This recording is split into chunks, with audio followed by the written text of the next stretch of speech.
take a trip down to downtown. God damn it. Downtown. I'm sorry. Let's take a trip to downtown. See what old Abby up to. Downton. You Even when you corrected yourself, you got it wrong. That's what I said. Downton. Downton. We're going downton. See Abby.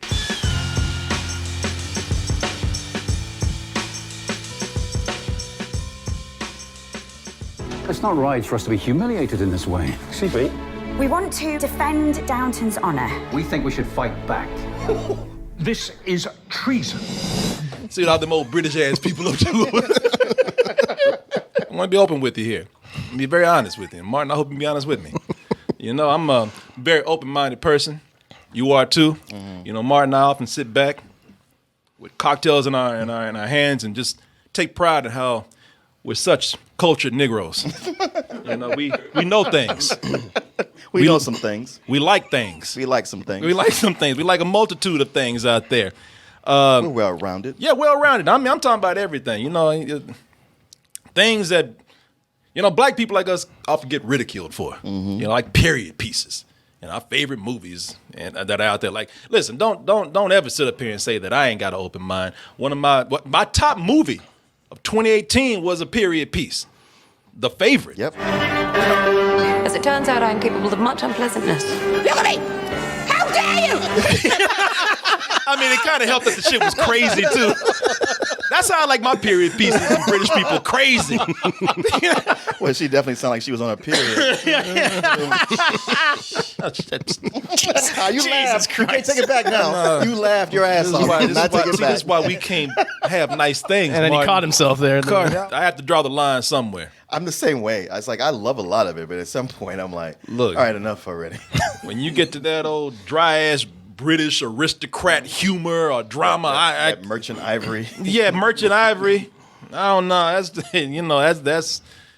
it's gonna. Hey, look, I know it's probably not a good thing to say, especially in this this environment that we're in today. But sometimes things can get a little bit too white. You know, I never thought. Sometimes shit gets too black. Yes. Soul plane. Yeah. Can't take it. Don't want it. Yep. Nope. Get rid of it. I'll crash Burn that it with motherfucker in a minute. And sometimes things get too white.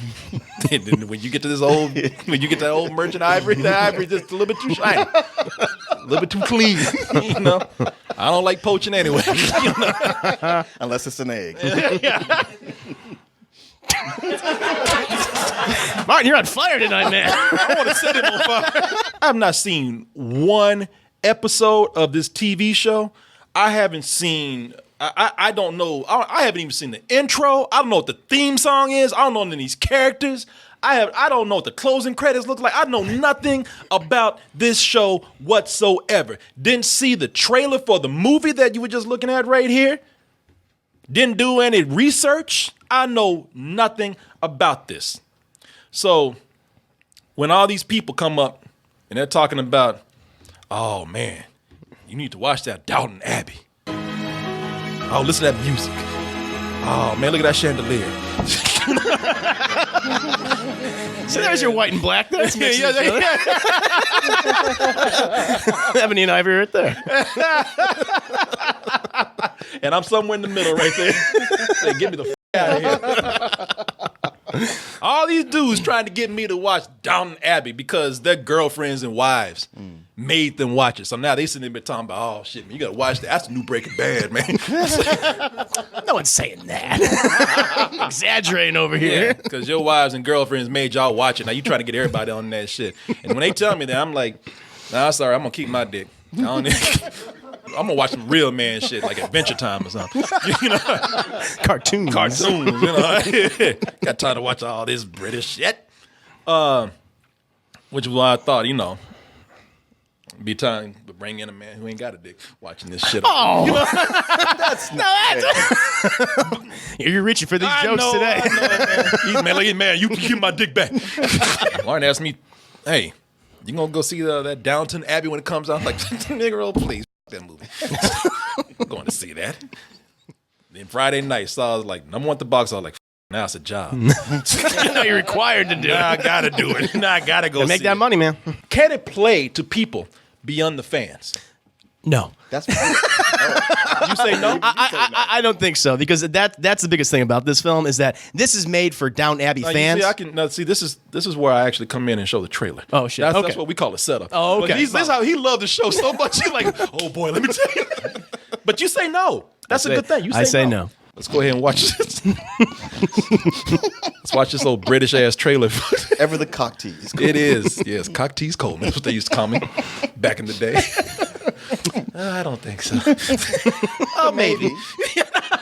Let's wait and see. Well, thanks for coming. People say I didn't. That's the problem. Let's go ahead and watch this trailer right here, and we'll be back with what I think will be an interesting review. I need your help. I'll be there in the morning, my lady. Don't you worry. Oh shit! The Avengers of dry British ass shows. Goddamn, Carson is worthy of the Avengers, man. Oh shit! I know, slow walking up. Oh shit! That was the Thanos that's walking up there. Oh shit! Goddamn right he is. the Tony Stark. A butler's walking up there. Wait, but the cast is all Jarvis.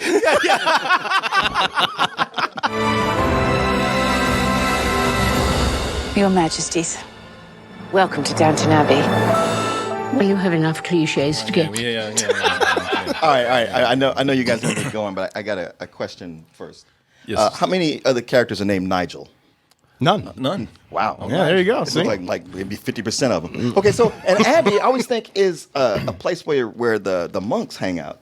Is it also a mansion? Yeah, no, well, it's a mansion. It's also used by the community during like specific events, like in wartime. It's like taken over, converted into hospital. But for the most part, it's a mansion owned by this family who owns this county, controls it, and then basically provides a living to all of its citizens.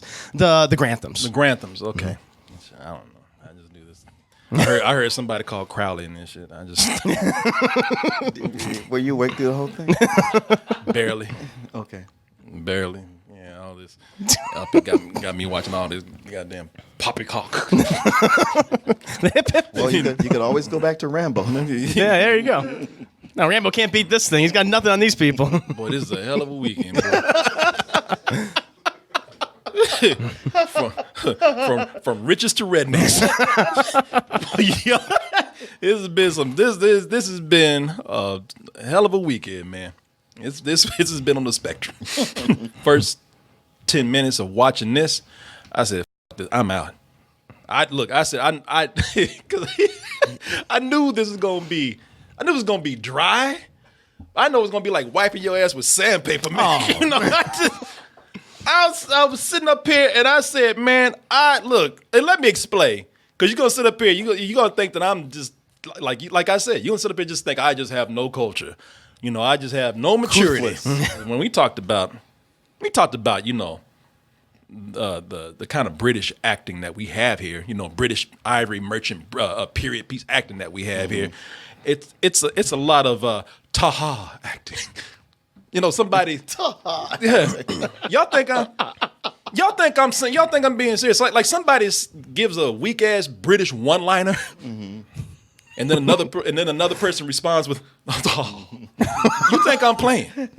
You think I'm playing?" You must persuade her to leave Maud Bagshaw alone. I don't believe even Mama will pick a quarrel in front of the king. I wonder if he can come early.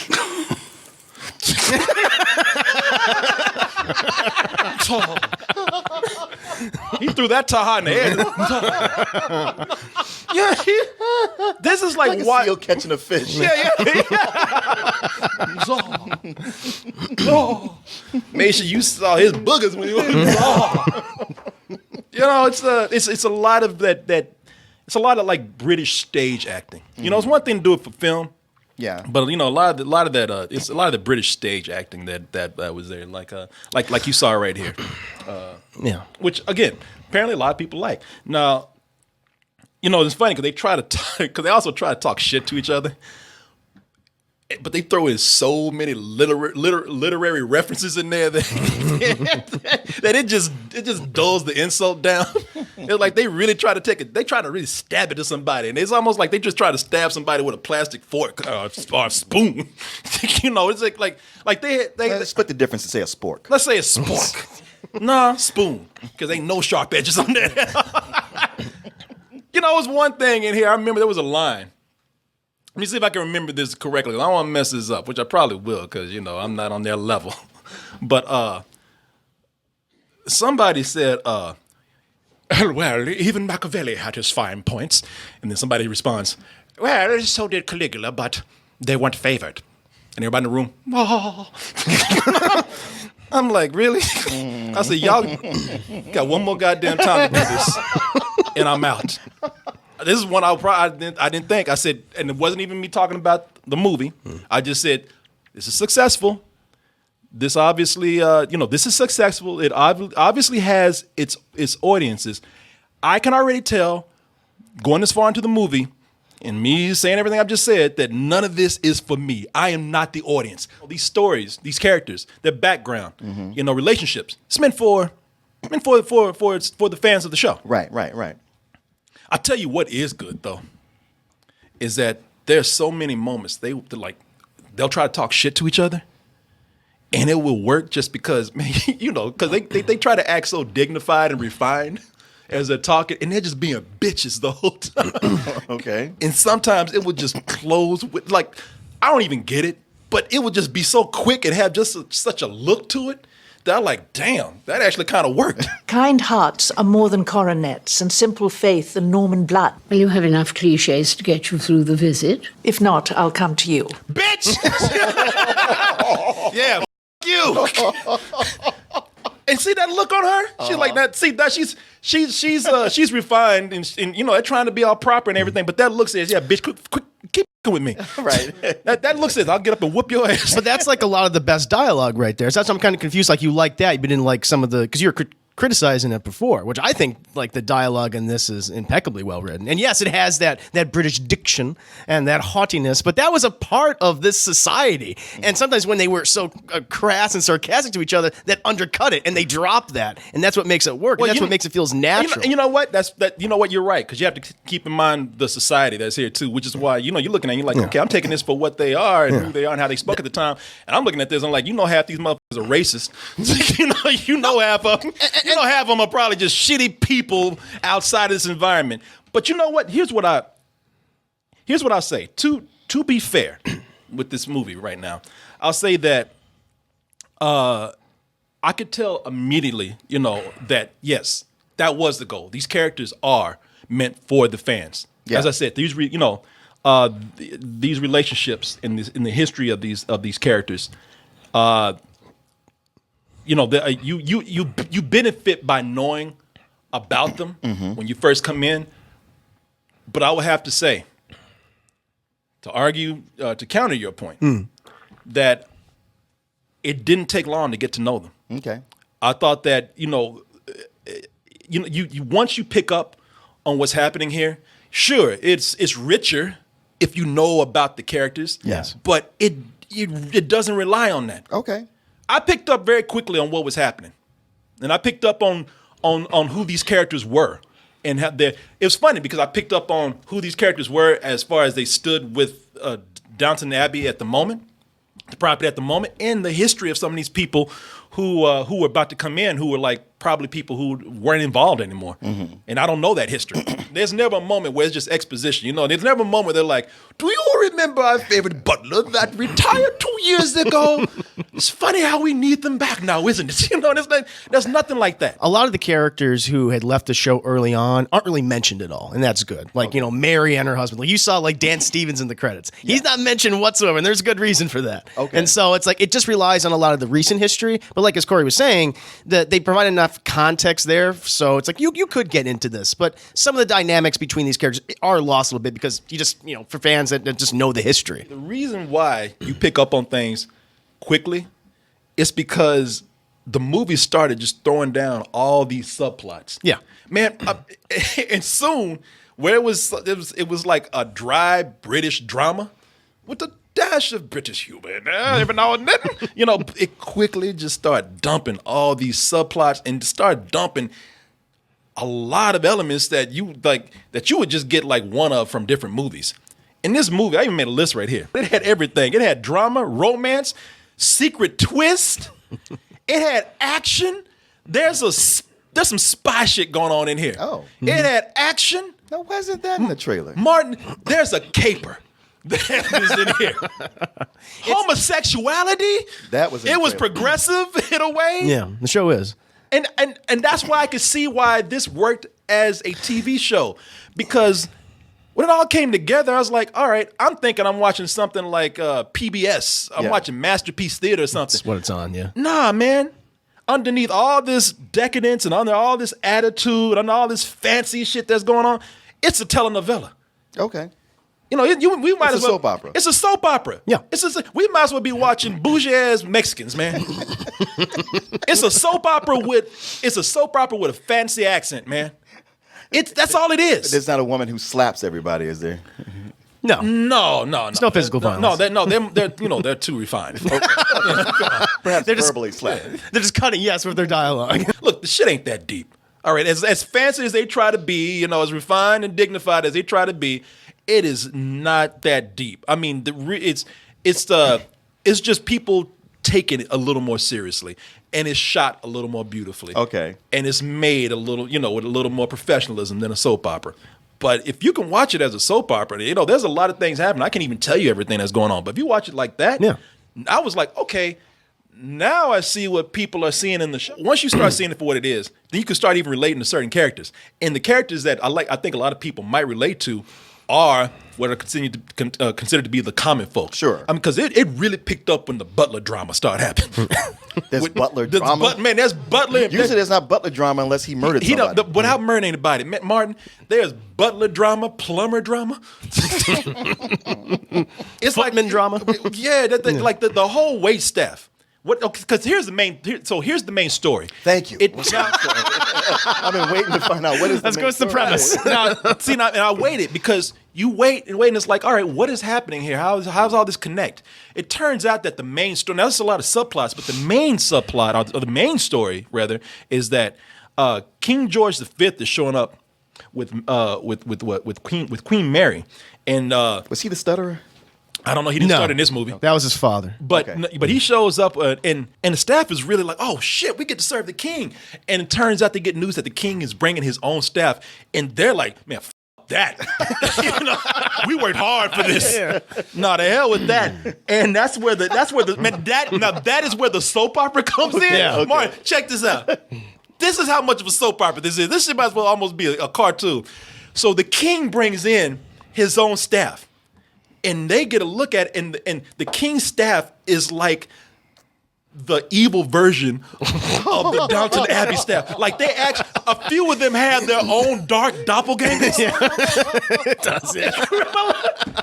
Man, it's almost like a cartoon. Like they actually have the head butler looking at the king's head butler. They're just scowling at each other from across the room. There's about 4 characters who have their evil doppelgangers. Okay. And for good reason. Like you root for the Downton Abbey staff because the King staff, they're just assholes, man. Evil sometimes. Evil. Yeah. They tell them they have the British version of fuck off. Like they have one dude telling me like, why don't you just grab a book, sit down somewhere, and read? And I yelled out the theater like, man, he just told you. You. I was like, oh shit. And you and I was a regular audience like, damn, you gonna talk to you like that, man? Because this staff is so shitty, man. Evil, criminal. And you gonna no, man, you can't let them serve. They don't deserve that shit. The moment they come in, they don't even talk to the other staff. And then when they talk to them, they just talk down to them. My maids and I will not be involved in the preparations. You'll be the butler, and... Excuse me, I am not a butler. I am the king's page of the back stairs. Bitch, that's a butler. Butler with a fancy name. Yeah, they're just mean, man, and they just kind of vile. Yeah, they just do petty shit. It's just so funny because you follow the Granthams and these characters for so long, and they're so haughty. Well, here's like the evolved version of them. It's even worse. See, we're not that bad. Yeah, they really weren't. They are. You know what that actually put in perspective? Because once you start thinking like these people, they just because you almost look at the movie like, you think you better than me. Yeah. And then when that staff comes in, especially that right there. What's the actor's name? I don't know the actor's name. He's a totally new character he's never appeared in any of the TV series. This is his first appearance. And I'll find his name a little bit. That guy is actually He's amazing. good. Page on the back stairs. The back stairs. It's so funny because they think that they're better than the staff there, but they're the same people. They just gave themselves like fancy names. Yeah. Even if you don't like know these characters, you're instantly engendered towards them because of these more evil versions coming in to mess with them. So it does a good job with that. Yeah, and it's funny because they're all dressed in black. Yeah. And so they had to pull a caper to like take them out. Oh, no. Yeah, they got a plan and everything. They pull a scheme. They hoodwink them. Yeah, man, it really is kind of. Are they setting Home Alone traps or anything? Very close. Yeah, it's close. Close. On the verge of it. Close, man. At that point, I was like, you know what? It only took about 15 minutes for me to like appreciate it. Uh-huh. Oh, yeah. And then it took like, and then 20 minutes in, I'm like, I'm kind of digging on this, man. Wow, okay. Yeah. You have a convert? Yeah, no, I'm not going to. You ready to go start watching the show? No. It's not that level yet. David Haig plays that butler. And he comes in, and he plays it just like a villain in a soap opera should be played. He plays it. Look, it's not played. Look, for them trying to make this so deep, this is not played for nuanced. This is not played for nuance. No. It's not played for subtlety or deep character development. No, he's played to be an asshole. Okay. On the most basic level, so that the audience can just say like, "F you, get him." I hope you lose. The complaints I have are not because look, I go in. I'm joking around and everything because I want to entertain. I want to make this funny and whatnot. But as a serious review, I go in, I judge these things based on what they are, and I judge it as a movie. Mm-hmm. That's why I say, the characters were quick. You were able to catch up with quickly. It was entertaining for what it is on its level. I might not know anything about it, but it caught me up to speed, and I think that's great. So I have to criticize it like any other movie too, and I think, I think that's where I think that's where the parts that I'm criticizing now. It's not because it's not for me. I think because as a story, it really isn't working. Maybe on a TV show. As a movie, it would probably, I don't know. Go ahead. I'm just going to say, this is a full season of TV within 2 hours. Okay. And so there's going to be storylines that are just not going to be well developed or characters you're going to spend time with. I was shocked at the level of just characters who were like main characters, like through all of the first season. They get like a few lines here. And it's like, oh, okay. I mean, I get it because you just have to cut stuff. But even like some of the plot lines, subplots that they had, they could have thrown those out. Would have been actually much better in my opinion. Yeah. Yeah. So I see what you're saying. Yeah. No. And when I'm talking about the film, and if I want to say before I get into some of the criticism, I do want to like praise it for other things. Yeah. It's beautifully shot. The cinematography is gorgeous. That's why I love period pieces, and even the ones that I think are not for me, I can just watch sometimes. I mean, I might not want to be in a theater. I might want to be able to like just look at it and turn the TV off when I want to or walk away. But I can. I do have an appreciation for period pieces because of the beautiful cinematography, and it's that is the case here. Beautiful score. In this movie, man. Gorgeous score.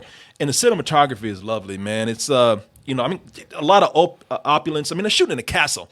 But, and so sometimes the settings just do a lot of the work for them. But the lighting in this, I hardly ever talk about lighting, but there's throughout just such a soft, there's such soft lighting that goes on that just adds so much atmosphere to this. It gives you a warm feeling, too. It really does. Yeah. I hardly talk about lighting, but period pieces is something where lighting really stands out because they have so many lamps and chandeliers and stuff to work with, and people have to strategically light around that to make it look like it has dimension. There's some amazing cinematography and lighting in here.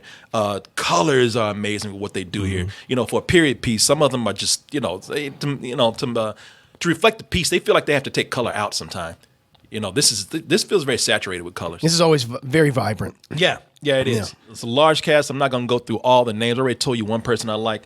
One of the characters that got like probably a deeper storyline than anybody else that caught me off guard since I didn't expect it was Rob James Collier. He plays Thomas, the head butler. He's the one with I didn't see this coming at all. I actually thought it was going to be applied to somebody else. So the movie actually put me on a twist. That's good. Yeah, he's the one with the gay subplot, which I thought, okay, that's kind of cool. I can see why people are also praising this movie because they thought it's probably more progressive than what going in. But I'm going to say this, man. It all, some of the things that I complained about started with his subplot. There's something happened with him. So I said, I know what's going to happen with this. A lot of these things are predictable because just like soap operas, certain things happen to create more drama. Yeah. And to create more drama, only this thing can happen right here. Right. So that's where the soap opera plays against it. By the end of it, they have so many soap opera subplots that they got to wrap up. Some of them start to feel like they get wrapped up at the last minute. Some of them get wrapped. This whole thing is wrapped up neatly. It's a sweet ending. Mm-hmm. No, it really that's is. what it is for the fans, and that's fine. I have nothing bad with happy endings, but some of these things, they feel like they're wrapped up kind of quickly. Like some of these things have consequences, real heavy consequences, and then they just wrap it up very neatly. And by the time the end of the movie comes up, it's just like they said, y'all got 5. They changed that again. Y'all got 5 minutes to wrap this shit up, and they just have people on the dance floor just go around. Everybody like, hey, we cool? Yeah, we cool. All right, let's dance. That is it. They have some people verbalize their conclusions. They're like, yes, you know we got to continue to live like this. Oh, I know. Good. Look, I'm not going to say that I'm a converted fan where I'm going to go watch this on television. Maybe I will. I don't know. But I definitely walking in cold got more out of it than I thought I would. I think they wrote that script pretty tight. They did. They wrote it in mind. It's not like going to see an average TV show that makes a movie where they say, F you. If you don't know, then you don't know. I think they thought ahead for guys who are going to be dragged in by their girlfriend or something.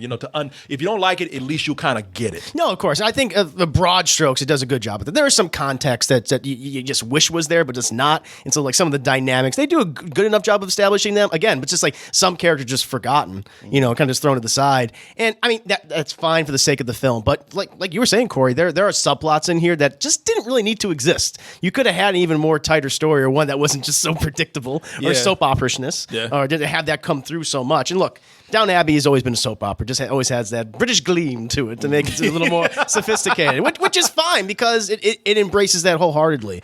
But no, it's a film that that has like a lot of just effort put into it, both from all the actors. Not a single bad performance in this, even though I don't think this is intended for a large audience. Other than just the fans, the fact that they put just so much effort into it is really admirable to me. Is that Maggie Smith? Maggie Smith. I was going to say Maggie Grace. I know I was going to mess it up. Maggie Smith. See, like people like Maggie Smith. Yeah, all I keep She's reading great. about is how great she is in this. And I love her in just about everything. Well, see, she's great, but she's not given too much to do. But Really? what Maggie Smith. Maggie Smith does in a lot of these movies, which is she's great, but a lot of times she's been playing the old matriarch, The dowager. Yeah, exactly. And she's great, but that's kind of what she does now.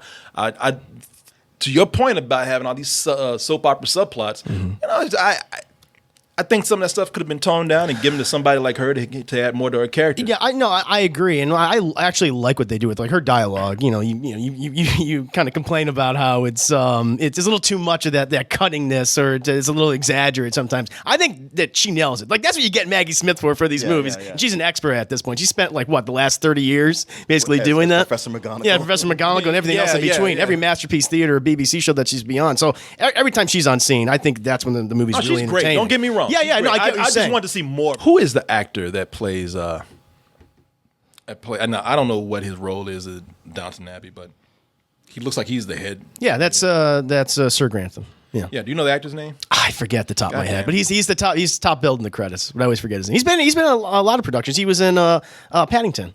Yeah, that's He's Hugh, patriarch of that Hugh family. Bonneville. That's it. Yeah, real light Tim. There's some great performances in here. Hugh Bonneville is great. Again, I wish I could have seen more of him.